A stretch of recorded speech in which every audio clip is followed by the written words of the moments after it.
औरत के दिल का रास्ता कहाँ से होकर जाता है। आइए सुनते हैं इस कहानी को। गर्मी अपने पूरे सबाब में थी। आसिमा जल्दी जल्दी खाना खाकर बचा काम निपटाना चाह रही थी। अपनी बची रोटी उसने बिना सब्जी के ही खा ली। पति ने टोका, अरे सब्जी क्यों नहीं ले रही, कम है क्या? नहीं कम नहीं है, आखिरी निवाला था तो नहीं ली। अरे हमें तो ये सब्जी बड़ी पसंद है, थैंक यू इसे बनाने के लिए। अखिल वापस खाने में मगन हो गया। उसे दादी सास की बात याद आ गई। पति के दिल का रास्ता पेट से होकर जाता है। और वो हौले से मुस्कुरा दी और बचे काम निपटाने लगी। आसिमा ने यही बात कईयों बार कई औरतों से सुन रखी है। इतनी सुनी है कि लगता है जैसे ये ग्रंथ सौंपने के लिए ही बूढ़ी औरतें जिंदा हैं। गृह शोभा, गृहलक्ष्मी, सरिता, मेरी सहेली जैसी सभी औरतों की मैगजीन में भी ऐसे ही कई तरह के नुस्खे छपे होते हैं। जैसे पति से परेशानी का जिक्र कभी न करें, पति अपनी समस्याएं किसी से नहीं बताता, आप उनकी अर्धांगिनी हैं, ये आपका फर्ज है उनसे पूछें उन्हें क्या परेशानी है। जब वो थका हारा घर लौटे, उसे पर घर परिवार की, खुद के दुख दर्द की दास्तान सुनाने ना बैठ जाएं। उसकी पसंद नापसंद का ख्याल रखें। कहा जाता है कि जो बात बार बार बताई जाती है या बचपन से बताई जाती है, हमारे लिए वही सच होती है। पर क्या इस सच के साथ जीना इतना आसान होता है? अगर पति थका हारा जूझ रहा है तो पराये घर में आकर सामंजस्य बिठाती, खुद को साबित करती पत्नी का दर्द दर्द नहीं, उसकी फिर कौन सुनेगा? उसकी पसंद नापसंद का कोई मायने नहीं। उसके दिल का रास्ता कहाँ से होकर जाता है? क्या उसके दिल की, पेट की पसंद नापसंद का कोई वजूद नहीं होता? अमूमन भारत की हर लड़की को ये सब सिखाया जाता है। पहले से ही इन सब बातों की ट्रेनिंग रोज दी जाती है। कितनी ही बातें उसके दिमाग में चल रही थी। खैर, काम निपटाकर आसमा सोने चली गई।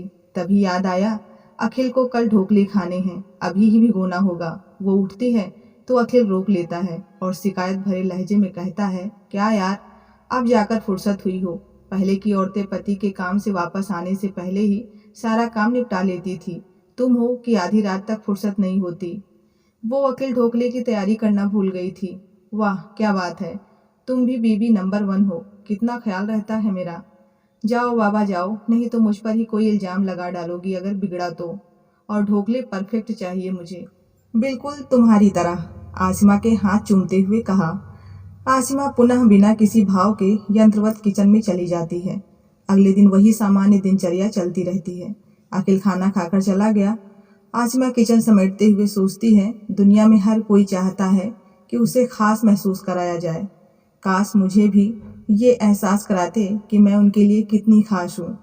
अभी ख्यालों में खोई ही थी कि बाजू से हाँफती हुई सुलेखा आई। आसिमा भाभी जल्दी चलिए। बाजू वाली संध्या भाभी को कुछ हो गया है। सभी दौड़ते हुए उनके घर पहुंचे। वे जमीन पर अचेत पड़ी हुई थी। आनन फानन में अस्पताल ले जाया गया। पूरा हेल्थ चेकअप किया गया, कोई बीमारी पकड़ में नहीं आई। ग्लूकोज ड्रिप लगाकर संध्या को छुट्टी दे दी गई। संध्या दिन पर दिन कमजोर और बीमार होती जा रही थी। कई तरह का प्राकृतिक देशी विदेशी उपचार कराया गया, लेकिन कोई फर्क नहीं पड़ा। थक हार कर सब अपने अपने घरेलू नुस्खे आजमाने लगे।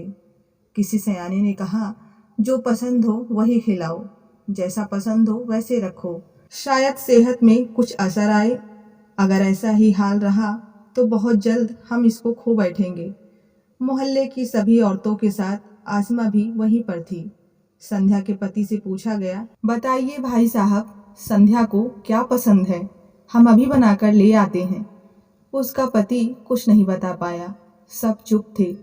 कहीं न कहीं ये सबकी अपनी सच्चाई थी। तो बीच में एक बुजुर्ग ने कहा, क्या बात कर रहे हो, औरत की भी कोई अपनी पसंद होती है। घर में जो भी बनता है और जो भी बचता है वही खाती है। अब उसकी क्या पसंद और क्या नापसंद। उस बुजुर्ग की बात के बाद सबकी बोलती बंद हो गई। कोई कुछ नहीं कह पाया। मगर इस एक बात ने हर महिला के मन में एक सवाल पैदा कर दिया। कहा जाता है, पति के दिल का रास्ता पेट से होकर जाता है, तो पत्नी के दिल का रास्ता कहाँ से होकर जाता है? इस बात को क्यों कोई तवज्जो नहीं दी जाती? क्यों इतनी सारी गाइडलाइन केवल औरतों को दी जाती है कि अपने पति को खुश रखो, पाक शास्त्र में निपुण हो जाओ, उसकी पसंद के कपड़े पहनो? क्यों पति को कोई गाइडलाइन नहीं दी जाती जिससे पत्नी भी खुश हो सके? या फिर पत्नी के दिल के कोई मायने ही नहीं? शायद इसीलिए संध्या का दिल दुनिया से उचट गया है। सभी अपने घर जाकर सोच में डूब गई। क्या सच में हमको क्या पसंद है हमारे परिवार को मालूम नहीं? आशिमा भी अब सचेत हो गई थी। उसे हर एक औरत संध्या की ही तरह दिख रही थी। उसने अखिल को फ़ोन कर कहा, ऑफिस से आते हुए मेरी फेवरेट आइसक्रीम लेते आना।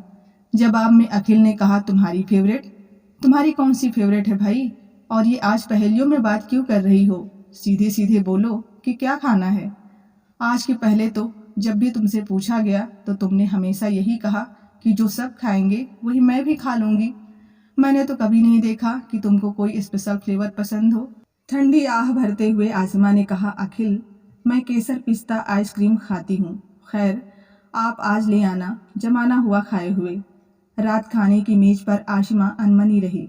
अखिल ने उसका हाथ दबाकर पूछा, क्या बात है, संध्या भाभी को लेकर परेशान हो क्या?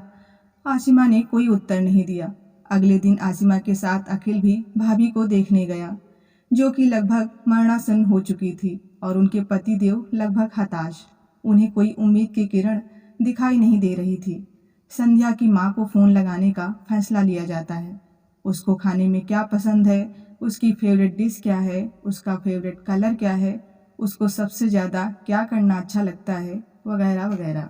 संध्या का हाल सुनकर माँ का कलेजा मुंह को आ जाता है। क्या हुआ संध्या को?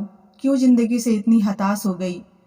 सब हम लोगों का ही दोष है बेटा। हमेशा से बेटियों को यही सिखाया जाता है, खुद से पहले परिवार की खुशियों को देखना, अपनी पसंद के ऊपर दूसरों की पसंद रखना। यही सब कारण से संध्या निराश हो गई। उसको संगीत बहुत पसंद है बेटा। बिना संगीत वो मायूस हो जाती है और खाने में दाल बाटी चूरमा बहुत पसंद करती है, मगर दामाद बाबू को गरिष्ठ हो जाता है इसलिए नहीं बनाती। काव्य गोष्ठियों में जाना बेहद पसंद है। और मम्मी माफ़ कर दीजिए, अपराध बोध से ग्रसित संध्या के पति ने अपनी सास को कहा, मम्मी मुझ पर विश्वास रखना, मैं संध्या को कुछ नहीं होने दूंगा। गमगीन माहौल में ही आसिमा ने कहा, कल हम सभी एक साथ मिलकर दाल बाटी का आयोजन करेंगे और सभी म्यूजिक का आनंद भी उठाएंगे।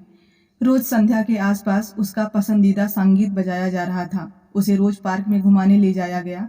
2-3 महीनों में ही संध्या के अंदर भी जिंदगी के कुछ लक्षण दिखने लगे।